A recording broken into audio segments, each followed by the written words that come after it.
Hello friends, welcome to my channel अनसुनी बातें with Manu. अगर मैं आपको 10 दिन तक भूखा रखूं या आपको 10 दिन के लिए भूखा रखने को कहा जाए तो आपको कैसा लगेगा? आप नहीं रह सकते हैं ना, बल्कि कोई भी नहीं रह पाएगा। लेकिन कोई है जिसे 10 साल तक भूखा रखा गया। जी हाँ, 10 साल। ये कहानी है राजू की। राजू जो इंसान नहीं बल्कि एक हाथी है।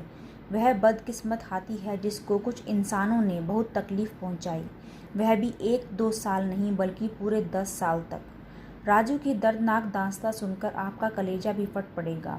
दोस्तों, सुनने में तो कोई फिल्मी स्टोरी लग रही है, लेकिन ऐसा है नहीं। ये एक सच्ची घटना है जिसे सुनकर आपका दिल भी भर जाएगा। आप सोचने पर मजबूर हो जाएंगे कि क्या कोई इंसान इस प्रकार कठोर हो सकता है कि किसी को सालों तक भूखा रख दे। ये कहानी भी इंसानियत और इंसानी संवेदनाओं को तार तार करने वाले एक सच्चे वाक़ये से पर्दा उठाने वाली है। इंसान और जानवरों के बीच का रिश्ता सदियों से बहुत गहरा रहा है। ऐसे कई वाक़ये भी हमारे सामने आए हैं जो इंसानों ने मुसीबतों में फंसे जानवरों की मदद की है, और जानवरों ने भी इंसानों का कर्ज चुकाने में कोई कमी नहीं छोड़ी। लेकिन वो कहते हैं ना कि इंसान से ज़्यादा खतरनाक जानवर इस धरती पर कोई है ही नहीं। लेकिन ये बात राजू से पूछिए, जिस पर कई जुल्म हुए।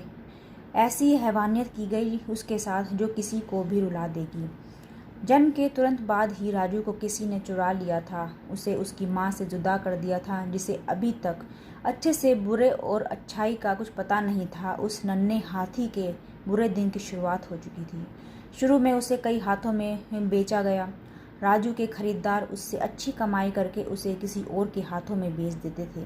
फिर एक दिन ऐसा भी आया कि वो उत्तर प्रदेश के एक शख्स के पास पहुंच गया। उसकी किस्मत तो जैसे उससे रूठ ही गई थी, क्योंकि जिस उत्तर प्रदेश के शख्स के पास उसे बेचा गया था वह इंसान की शक्ल में एक दरिंदा था। उसके मालिक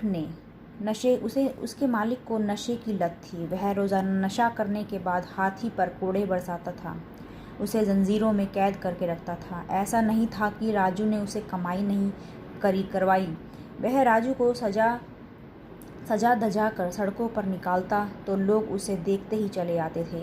लोग उसके करीब जाकर फ़ोटो खिंचवाते थे, सवारी भी करते थे, जिससे उसकी काफ़ी कमाई हो जाती थी। लेकिन इतना कमाने के बाद भी वह राजू को खाने को नहीं देता था। वह राजू को खुले मैदान में भटकने के लिए ऐसे ही छोड़ देता था। पर पेट की आग तो किसी को भी बेबस कर देती है। राजू भी बेचारा क्या करता, सड़कों पर भटकता रहता था। कहीं कुछ गिरा मिलता तो वो खा लेता था। सूखी घास और पत्तों को खाकर वह अपनी भूख शांत करता था। सालों से हो रही दरिंदगी की वजह से वह इतना कमज़ोर हो चुका था। अब उसकी हालत और भी बदतर होने लगी थी। जंजीरों में बंधे रहने के कारण उसके पैरों में गहरे जख्म के निशान हो गए थे। जैसे चिड़ियाघर में शेर शिकार करना भूल जाता है, वैसे ही राजू भी हाथी की ताकत को भूल चुका था। एक दिन अचानक राजू पर एक ऐसे शख्स की नज़र पड़ी जिसे जानवरों से बहुत प्यार था। उसने उसकी खबर जानवरों की मदद करने वाली एक संस्था तक पहुंचा दी। जानवरों की संस्था को जानकारी मिलने के बाद राजू पहली बार आम लोगों की नज़र में आया। लोगों ने राजू की दयनीय स्थिति के बारे में जाना तो उसकी हालत देखकर लोगों की आंखें भर आई। उसकी हालत देखकर कोई भी ये कह सकता था कि उसे सालों से खाना नसीब नहीं हुआ है। 2013 में वाइल्ड लाइफ चैरिटी ने कोर्ट से राजू को रेस्क्यू कराने की अपील की।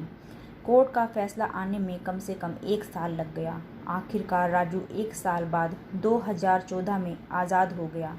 वाइल्ड लाइफ चैरिटी के मेंबर कार्तिक सत्यनारायण ने अपनी टीम के साथ मिलकर राजू को आज़ाद कराया।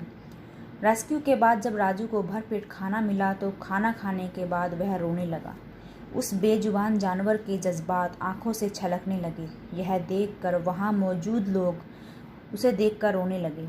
उन्होंने पहली बार किसी हाथी को ऐसे फूट फूट कर रोते हुए देखा था। बाद में राजू का अच्छे से ख्याल रखा गया। जब राजू एकदम स्वस्थ हो गया तो वापस उसे उसी जंगल में छोड़ दिया गया। दोस्तों, हम इंसान अपने स्वार्थ के लिए जानवरों पर क्या क्या जुल्म नहीं करते, और बेचारे जानवर चुपचाप अत्याचार सहते रहते हैं।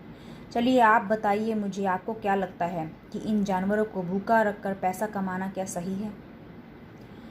आज के लिए बस इतना ही। आपके लिए मैं ऐसी ही अनसुनी बातें लाती रहूँगी। तब तक के लिए stay safe, stay healthy, stay connected. अगर आपको मेरी ये वीडियो अच्छी लगी हो तो प्लीज़ लाइक करें, शेयर करें और सब्सक्राइब भी ज़रूर करें। Thank you for watching.